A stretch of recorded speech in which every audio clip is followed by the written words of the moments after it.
I'm about to show you something that is printed in the official pharmacology literature of the most commonly prescribed medications in the world.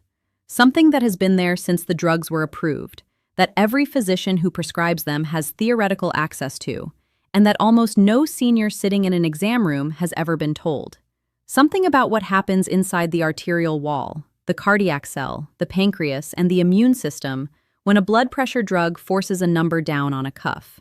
Something about a biological cost that does not show up on the standard blood panel, does not appear in the quarterly checkup, and does not announce itself until it has been accumulating for years.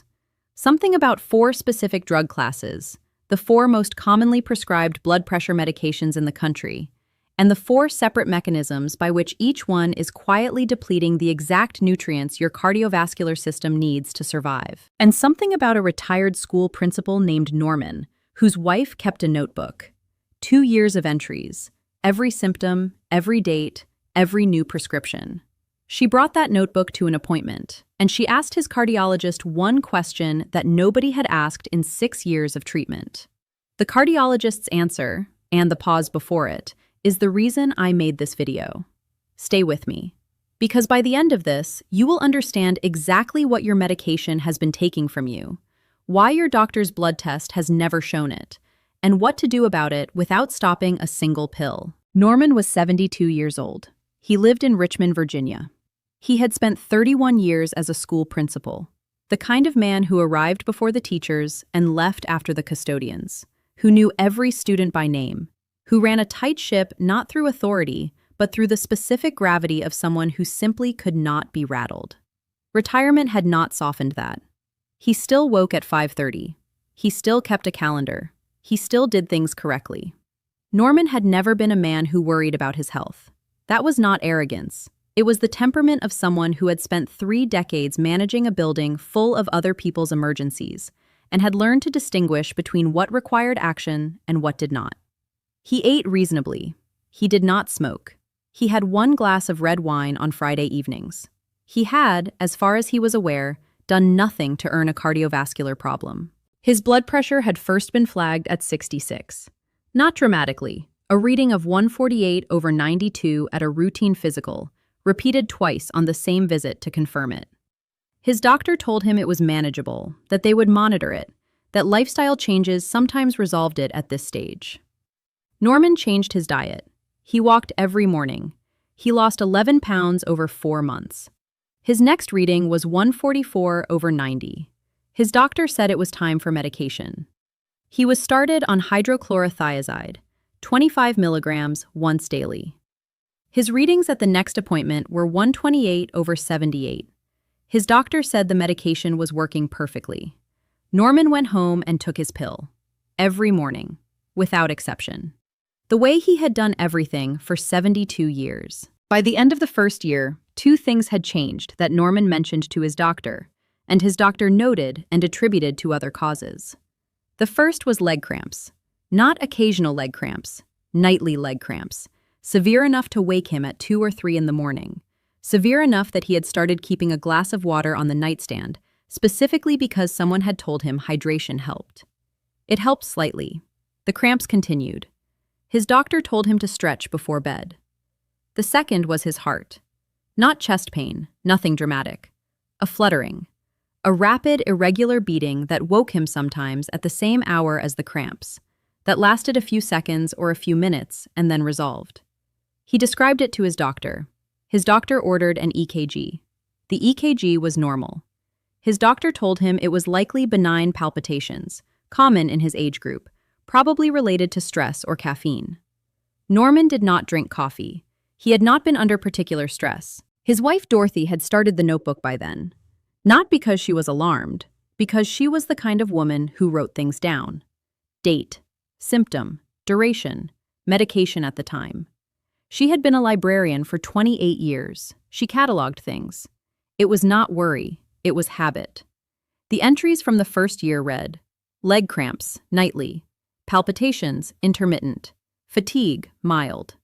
By the end of the second year, after Norman's cardiologist had added amlodipine to the regimen, because the HCTZ alone was no longer holding the numbers, the entries read differently. Ankle swelling, Both feet, significant by evening. Fatigue, moderate to severe. Palpitations, more frequent. Difficulty with word retrieval, new. Weight gain, 9 pounds, no dietary change. Norman's blood pressure at every appointment was excellent. His cardiologist told him he was doing great. Before I show you the biology of what was happening to Norman's body, I need to give you a concept that will reframe everything you understand about blood pressure treatment. Because once you have it, you will hear every mechanism in this video differently. There is a principle in pharmacology called drug-induced nutrient depletion. It is not a fringe concept. It is documented in the peer-reviewed literature of every drug class we are about to discuss. It means this: when a drug forces a biological system to behave differently than it would naturally, that forced behavior has a cost. The drug achieves its intended effect, the number on the cuff goes down, and simultaneously depletes specific nutrients that the cardiovascular system requires to function, repair itself, and stay alive. The number goes down. The doctor says the medication is working. Both of those things are true, and the cellular batteries are dying. The arterial walls are stiffening. The repair mechanisms are shutting down. Those things are also true. They are happening simultaneously, in the same body, because of the same pill. And the standard blood panel, the quarterly metabolic panel that shows your doctor your kidney function, your sodium, your potassium, your cholesterol, is not designed to detect the specific depletions that these drugs cause at the intracellular level. The test looks normal. The damage runs anyway. This is the chemical band-aid. It covers the wound. It does not heal it. And in 4 specific, documented, mechanistic ways, one for each of the most commonly prescribed blood pressure drug classes, it makes the underlying tissue worse while the bandage looks clean. I want to be careful about one thing before we go further. The medications we are about to discuss are not bad medications. For most seniors with elevated blood pressure, they are preventing strokes, heart attacks, and kidney failure in ways that are well documented and clinically significant. The cardiologist who prescribed Norman's HCTZ was not wrong. The amlodipine was not a mistake. These drugs save lives. What they also do, simultaneously in documented pharmacological detail, is deplete specific nutrients at a cellular level that the standard monitoring never catches. The drug is right. The depletion is real. Both are true at the same time. And understanding the depletion is what allows the medication to work in a body that is not being chemically exhausted by the very treatment keeping it alive. I am going to show you all 4 mechanisms, and I am going to make you wait for the solution, because you need to understand what is being depleted before the replenishment makes any sense. The solution is coming. It will not be what you expect.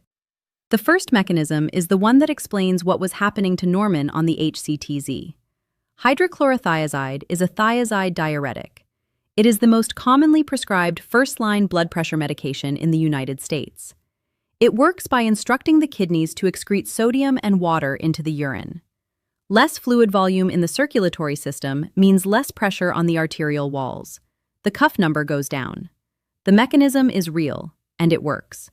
Here is what the mechanism cannot do. The kidneys cannot isolate sodium. The renal tubules, the filtration channels through which blood is processed and urine is formed, move ions through a complex electrochemical system.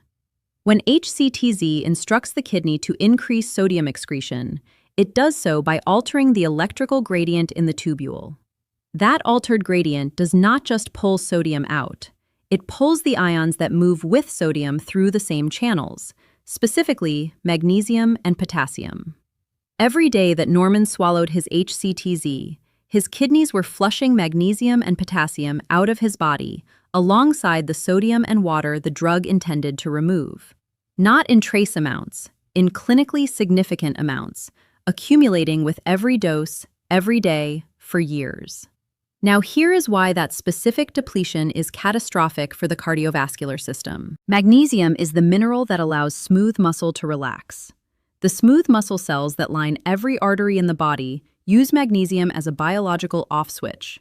It activates the ion pumps that remove calcium from inside the muscle cell, allowing the cell to release its contraction and the vessel to dilate. Without adequate intracellular magnesium, the smooth muscle cell cannot fully relax. The artery stays partially contracted. The vessel wall becomes rigid. Think about what this means for a senior on HCTZ. The medication is reducing fluid volume, so there is less pressure on the arterial wall. Simultaneously, the medication is depleting the mineral that allows the arterial wall to remain flexible and responsive. The drug is reducing the pressure inside a pipe that is slowly becoming stiffer. The cuff reading improves because volume is down. The underlying arterial health deteriorates because the wall's capacity to dilate is being chemically removed. This is why Norman's legs cramped every night. Smooth muscle does not only line the arteries, it lines every muscle group in the body. Magnesium-depleted smooth muscle cramps. It goes into spasm.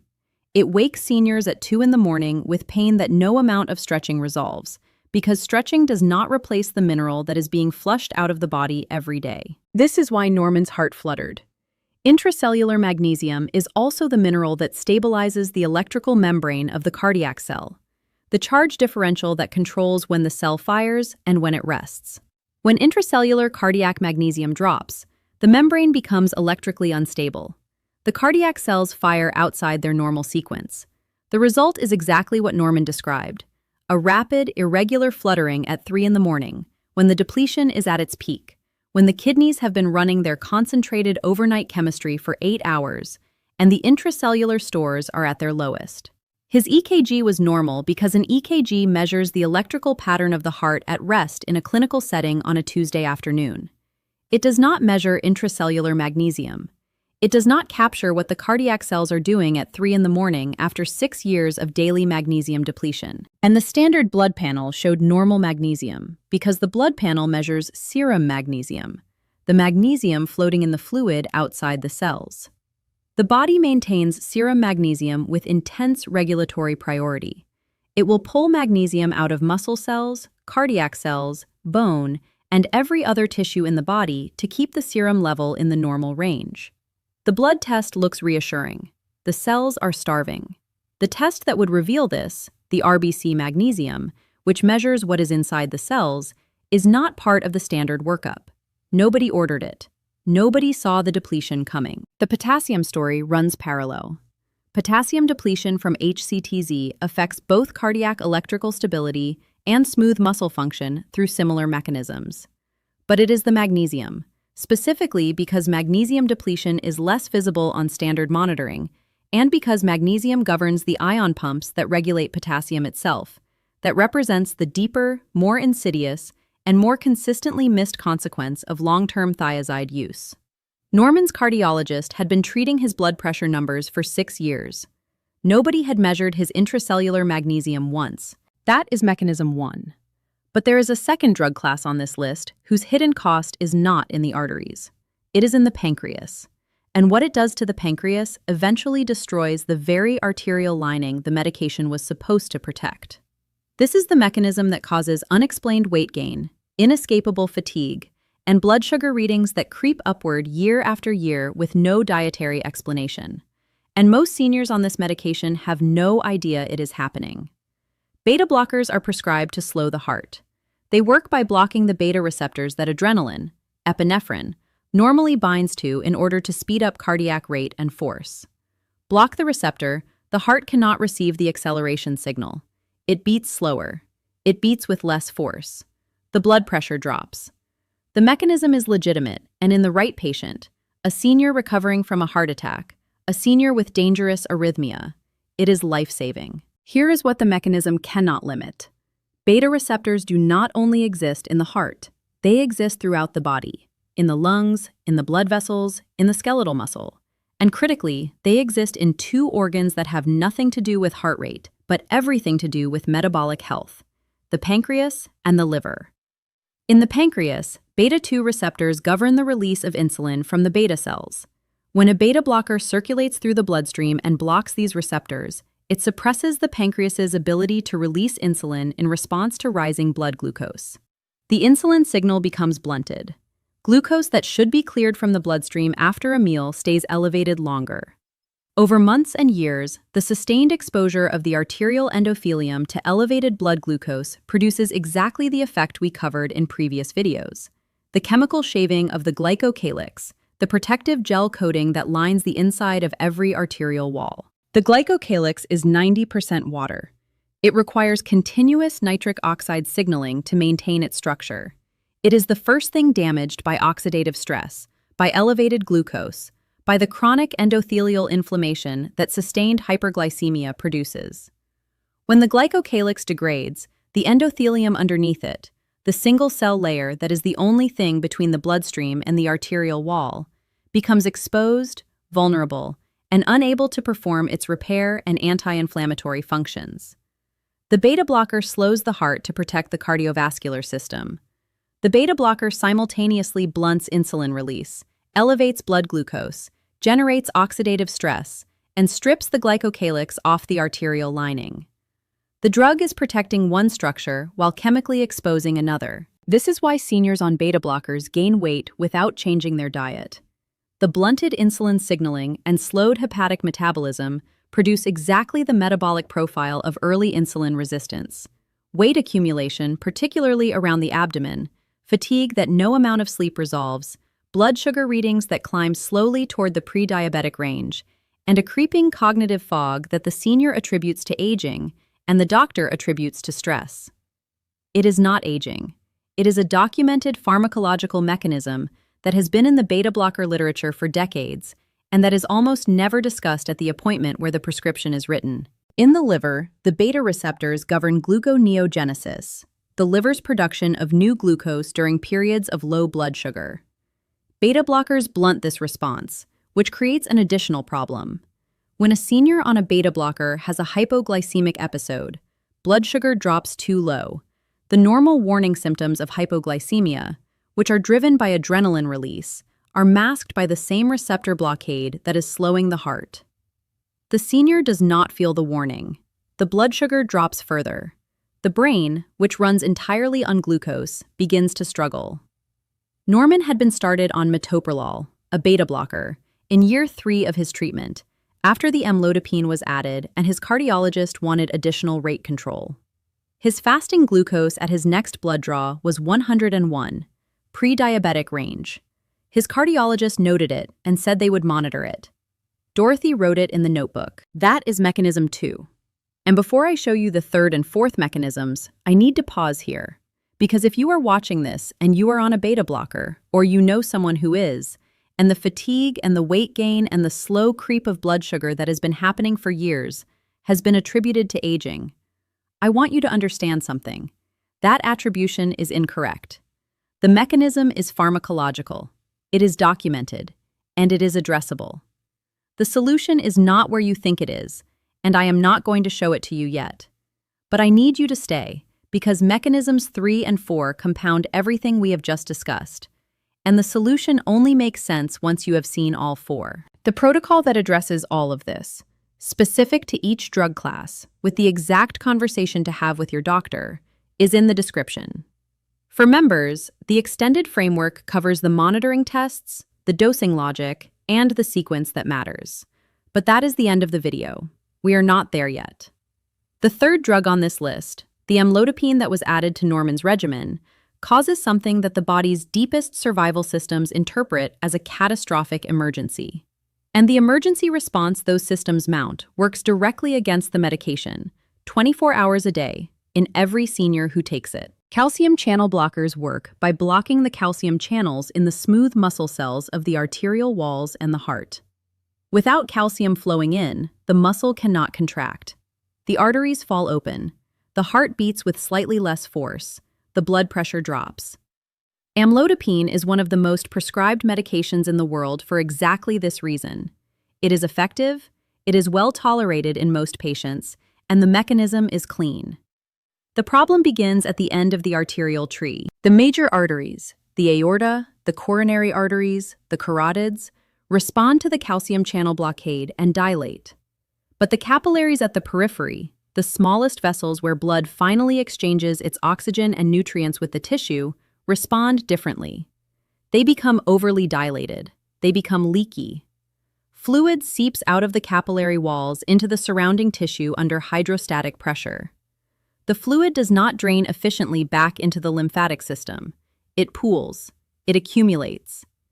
In the tissue with the highest hydrostatic pressure, the ankle and lower leg, because gravity pulls fluid downward, the edema becomes visible. Both ankles, by evening. The hallmark side effect of amlodipine and nearly every calcium channel blocker. This is not a minor inconvenience. Ankle edema in a senior is a clinical flag that the physician must investigate and treat. Norman's cardiologist looked at the swollen ankles and made the standard clinical decision: add a diuretic to drain the fluid. He prescribed hydrochlorothiazide.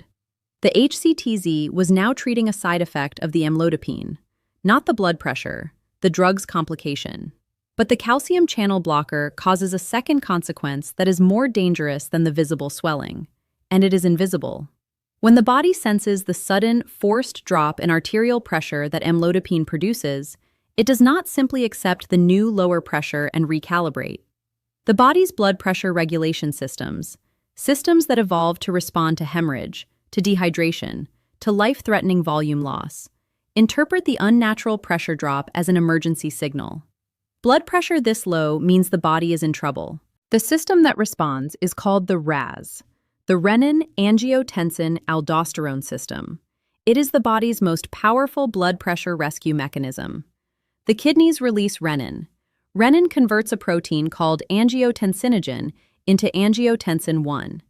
Angiotensin 1 is converted into angiotensin 2, a hormone whose primary function is aggressive systemic vasoconstriction.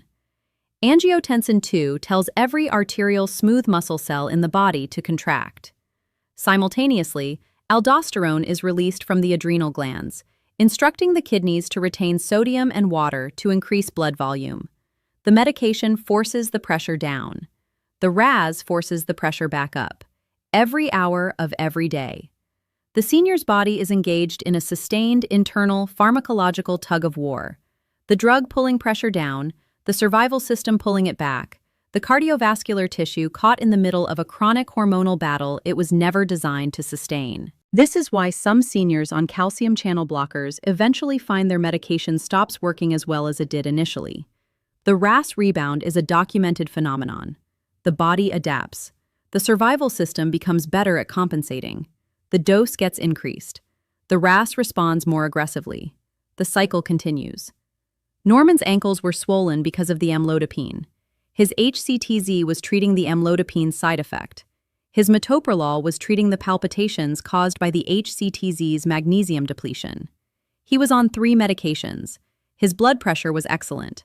His cellular chemistry was in a state of sustained depletion and hormonal conflict that no blood panel had ever captured. Dorothy kept writing in the notebook. That is mechanism 3. Now hold all 3 simultaneously for a moment, because this is where the picture becomes something more than 4 separate pharmacological side effects. Norman is on HCTZ. His magnesium is being drained every day. His leg muscles are cramping, and his cardiac cells are electrically unstable because the mineral that stabilizes them is being flushed into the urine by the medication that is keeping his pressure down. His cardiologist added amlodipine because the HCTZ alone was no longer sufficient, which is itself a signal that the arterial stiffness the magnesium depletion was producing was making the underlying hypertension harder to control.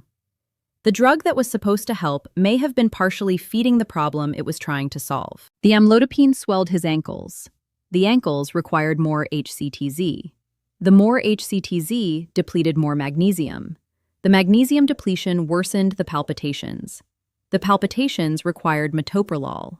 The metoprolol disrupted his insulin signaling, elevated his glucose, stripped his glycocalyx, exhausted his mitochondria, and masked the very symptoms that would have alerted him to the metabolic consequences. 3 medications, each one addressing a consequence of the one before it, each one with its own depletion profile, the snowball rolling. But the 4th mechanism is the one that affects the largest number of seniors on the most commonly prescribed blood pressure medication in the world. And what it steals is so specific, so targeted, that the arterial wall literally cannot repair itself without it. And most seniors who have been on this medication for years have never once had this nutrient measured. ACE inhibitors, lisinopril, ramipril, and enalapril, are prescribed to block an enzyme called ACE, the angiotensin-converting enzyme. By blocking ACE, the drug prevents the conversion of angiotensin I to angiotensin II. No angiotensin II means no vasoconstriction signal. The arteries stay open. The blood pressure drops. The mechanism works. And it has two consequences that the prescribing information documents and that almost no patient ever hears about. The first is the cough. ACE also breaks down a peptide called bradykinin. Bradykinin is a vasodilator. It helps keep vessels open. And under normal conditions, it is continuously produced and continuously broken down by ACE in a balanced cycle. When ACE is blocked by lisinopril, the breakdown stops. Bradykinin accumulates. It accumulates particularly in the tissues of the lungs, where it triggers a chronic inflammatory response in the airway. The result is a dry, non-productive, relentless hacking cough, present in roughly 15 to 20% of patients on ACE inhibitors, that persists for as long as the medication is taken and resolves within weeks of stopping it. Most seniors who develop this cough are told they have allergies, or reflux, or post-nasal drip. The cough is from the lisinopril. It is in the drug's known side effect profile. It is not always communicated at prescription. The second consequence is less visible and more damaging.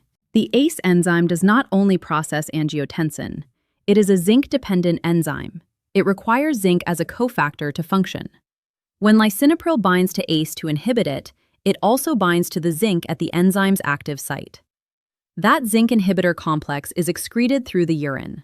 The drug removes zinc from the body as a direct pharmacological consequence of its mechanism of action, not as a rare side effect. As part of how it works, zinc is the master mineral of endothelial repair. The endothelial cells that line the arterial walls, the same cells whose glycocalyx the beta blocker is degrading, the same cells that are under constant mechanical and oxidative stress from elevated blood pressure, require zinc for every repair process they perform. Zinc governs the metalloproteinase enzymes that rebuild the endothelial matrix after damage. Zinc supports the tight junctions between endothelial cells that prevent inflammatory proteins and oxidized LDL from penetrating the arterial wall. Zinc is the mineral the immune system uses to identify and clear damaged endothelial tissue before it becomes the foundation for plaque formation. Without zinc, the arterial wall cannot repair its microscopic damage. Every small tear, every oxidative lesion, every point of endothelial stress that would normally be repaired overnight by zinc-dependent enzymes accumulates uninhibited. The ACE inhibitor is keeping the blood vessel open while simultaneously preventing the cells lining that vessel from healing themselves. Lisinopril is the most prescribed blood pressure medication in the United States. Most seniors on it have never had their zinc level measured. The zinc depletion is intracellular.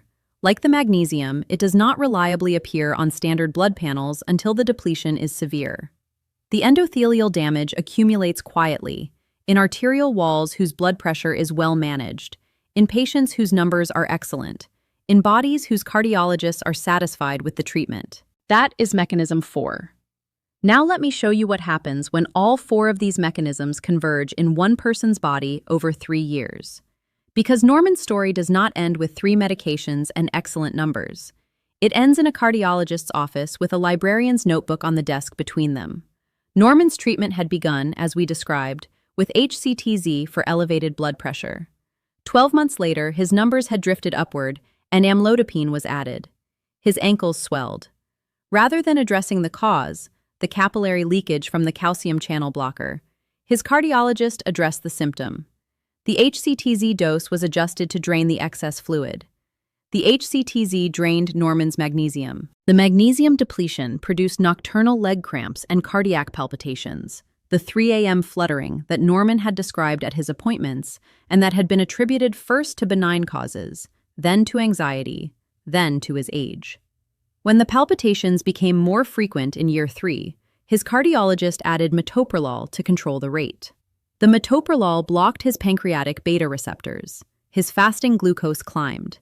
His weight increased by 14 pounds over 18 months with no dietary change. His energy, which had been the thing that had defined him for 72 years, the 5:30 wake-up, the discipline, the precision, disappeared. He described it to Dorothy as feeling like he was moving through water. Everything took effort it had never taken before. He assumed it was aging. Dorothy wrote it down. She wrote everything down. By the time Norman's care had been ongoing for 5 years, he was taking 3 medications, his fasting glucose was 108, his ankle swelling required him to elevate his legs every evening, his energy had not returned, and his blood pressure at every appointment was excellent. His cardiologist, reviewing the chart at the annual visit, said Norman was doing great. Dorothy opened the notebook. It was a standard composition notebook, the kind she had used throughout her career. Dark blue cover. She had taped a label to the front, Norman's Health Log, started January. She placed it on the desk between Norman and the cardiologist, open to the timeline she had drawn along the inside back cover. A horizontal line, dates marked in her precise librarian's hand. Above the line, each prescription change, each dose adjustment. Below the line, each new symptom with its first date of appearance. The cardiologist leaned forward slightly to read it. The timeline made visible what no individual appointment had ever shown. The leg cramps had begun 11 weeks after the HCTZ was started. The palpitations had begun 4 months after that. The ankle swelling had begun 3 weeks after the amlodipine was added. The fatigue, the word retrieval difficulty, the weight gain, the feeling Norman had described as moving through water, had begun within 2 months of the metoprolol. Each symptom connected by Dorothy's timeline to a pharmacological event that the appointments had treated as unrelated. The cardiologist looked at it for a long time without speaking. Dorothy asked him one question. She was not accusatory. She had been a librarian. She asked questions the way librarians ask them, precisely, without judgment, in pursuit of the accurate answer. She asked, which of these 3 medications is treating the actual disease in Norman's arteries? Not the number on the cuff, but the disease process itself. The cardiologist looked at the notebook. He looked at Norman. He said, "That is a question I need to think carefully about how to answer." Norman told me later that what stayed with him from that moment was not the cardiologist's pause. It was what the pause meant. He said, "A man who knows the answer does not pause like that." He was a school principal for 31 years. He knew the difference between a pause that precedes an answer and a pause that precedes an admission. That pause, that careful answer, that is the gap this video exists to fill. Because here is what the cardiologist was sitting with in that moment. Norman's numbers were excellent. His medication regimen was standard of care. His side effects were each individually attributable to known drug mechanisms. Nothing in the chart was wrong. And the cumulative picture, a man on 3 medications, pre-diabetic, exhausted, with 2 years of compounding symptoms in a notebook, was a picture of a treatment that had been managing a number while the biological cost accumulated invisibly in every cell of his cardiovascular system. The cardiologist was not negligent. He was practicing within the standard framework. The standard framework does not include intracellular magnesium monitoring for patients on thiazides. It does not include zinc monitoring for patients on ACE inhibitors. It does not include fasting insulin surveillance for patients on beta blockers. These depletions are documented in the pharmacology literature. They are not part of the routine follow-up protocol. The gap between what the drug literature documents and what the standard appointment monitors is where Norman's health had been disappearing for 5 years. This is not a gap born of negligence. It is a gap born of system design. A 15-minute appointment with a senior on 3 medications produces approximately 90 seconds per medication, time enough to review the cuff reading, confirm the prescription is being filled, and ask whether there are any concerns. There is not time to discuss drug-induced nutrient depletion. There is not a line item for RBC magnesium on the standard panel. There is not a protocol that says, this patient has been on a thiazide for 3 years. Order the intracellular magnesium. Dorothy's notebook closed that gap not because it found new information. It found the pattern in existing information that had been distributed across 6 years of appointments and attributed to 6 separate non-pharmacological causes. Leg cramps, attributed to dehydration. Palpitations, attributed to anxiety. Ankle swelling, treated with a second drug. Fatigue, attributed to aging. Weight gain, attributed to reduced activity. Blood sugar elevation, monitored. The notebook put them on one timeline. The timeline told the story the appointments had not been designed to tell. Now, I told you the solution was coming. I told you it would not be what you expect. It is not. Stop your medication. I want to be direct about this before anything else. Everything in the remainder of this video is adjunctive. It works alongside the medication, not instead of it. Do not stop, reduce, or change any prescribed medication without your physician's specific guidance. The mechanisms I have described are real. The depletions are real. The solution is not to remove the drug that is causing the depletion. It is to replenish what is being depleted so that the medication can do its job in a body that has not been stripped of its cellular resources. The drug and the replenishment work together. That is the model. Here is the specific replenishment for each drug class. If you are on a thiazide diuretic, hydrochlorothiazide, or chlorthalidone, the depletion is intracellular magnesium and potassium. The magnesium replacement that reaches the cell interior is magnesium malate or magnesium taurate, not magnesium oxide. As we have covered in previous videos, magnesium oxide absorbs at roughly 4 to 8% efficiency and passes through the gut without meaningfully restoring intracellular levels. Magnesium malate and magnesium taurate have significantly higher intracellular bioavailability. 200 to 400 milligrams in the evening, with dinner, so the overnight hours, when the kidney's electrolyte management is most aggressive. Work with a replenished supply, rather than against a depleted one. The test that confirms whether your intracellular magnesium is depleted is the RBC magnesium test, red blood cell magnesium, which measures what is inside the cells rather than what is floating in the serum. It is not on a standard metabolic panel. You have to ask for it by name. Most physicians can order it. Most insurance covers it. It is the same blood draw. It is a different analysis. If you are on a beta blocker, metoprolol, atenolol, carvedilol, the depletion that matters most is coenzyme Q10. Beta blockers and statins are the two drug classes most consistently documented to deplete CoQ10, the molecule that the mitochondria in every cell use to produce cellular energy. The mitochondria in cardiac cells are particularly dependent on CoQ10 because the heart never rests. When CoQ10 drops, the cardiac mitochondria produce less energy. The heart functions, but at reduced efficiency. The fatigue Norman described, moving through water, everything requiring effort, is a documented consequence of CoQ10 depletion in patients on beta blockers. It is not aging. It is cellular energy production running on an empty tank. The form of CoQ10 that matters is ubiquinol, the reduced, active form.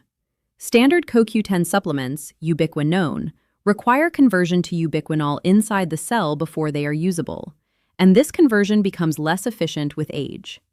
Seniors absorb ubiquinol directly, 100 to 200 milligrams daily, taken with a meal containing fat because CoQ10 is fat-soluble. Addressing the beta blocker's insulin resistance mechanism requires the conversation with the physician, monitoring fasting insulin and fasting glucose at each appointment, not just HbA1c. Catching the metabolic drift early, before it crosses into prediabetes, gives options that are no longer available once the threshold is crossed. Dorothy's notebook caught it at 101. That is catchable. If you are on a calcium channel blocker, amlodipine, nifedipine, the primary issue is the RAS rebound and the edema. The RAS rebound is a pharmacological mechanism that your physician manages through medication selection and dosing. What you can address directly is the edema, not with a diuretic that drains your magnesium, but with the leg elevation protocol discussed in the dehydration video. 20 minutes at 6 in the evening, legs up the wall, while the kidneys are still active and can process the redistributed fluid before sleep. This reduces the overnight fluid redistribution that makes the morning edema worse and reduces the pressure on the lymphatic drainage system. If you are on an ACE inhibitor, lisinopril, ramipril, enalapril, the depletion is zinc. 15 to 30 milligrams of zinc picolinate or zinc bisglycinate daily replaces what the drug is removing. The form matters. Zinc oxide and zinc sulfate absorb poorly.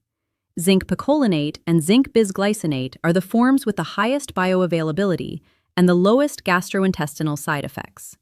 Take it with food, not on an empty stomach. One important note on zinc. Zinc and copper compete for absorption. Long-term zinc supplementation without copper can gradually deplete copper levels, which, as we covered in the Real Causes of Hypertension video, affects the lysyl oxidase enzyme that maintains arterial elasticity. A low-dose copper supplement, 1 to 2 milligrams of copper bisglycinate, taken separately from the zinc, balances this.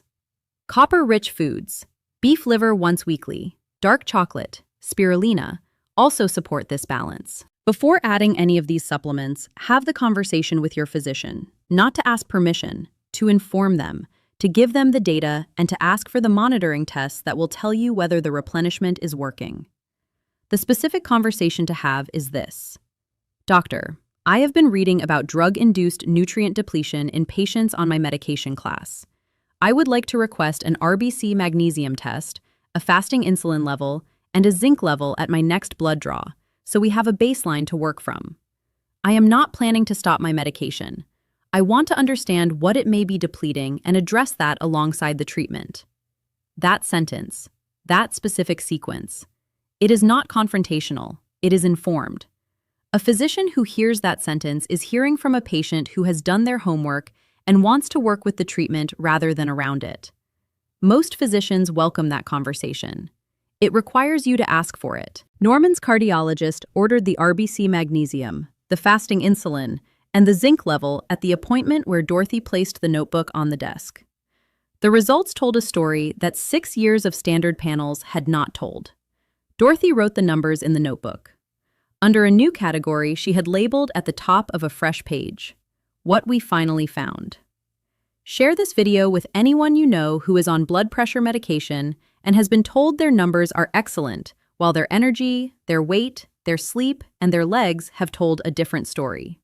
The notebook that never gets opened is the version of this that ends differently. If you are on one of these 4 drug classes and have never had an RBC magnesium, a fasting insulin, or a zinc level measured, leave a comment below. Tell me which medication. I read every one. The Replenishment Protocol, specific forms, specific doses, specific timing, and the complete medication audit conversation template is in the description. Not because it replaces your cardiologist, because it gives you what Dorothy gave Norman, a notebook, a record, a set of specific questions with specific answers. The conversation that changes what happens next.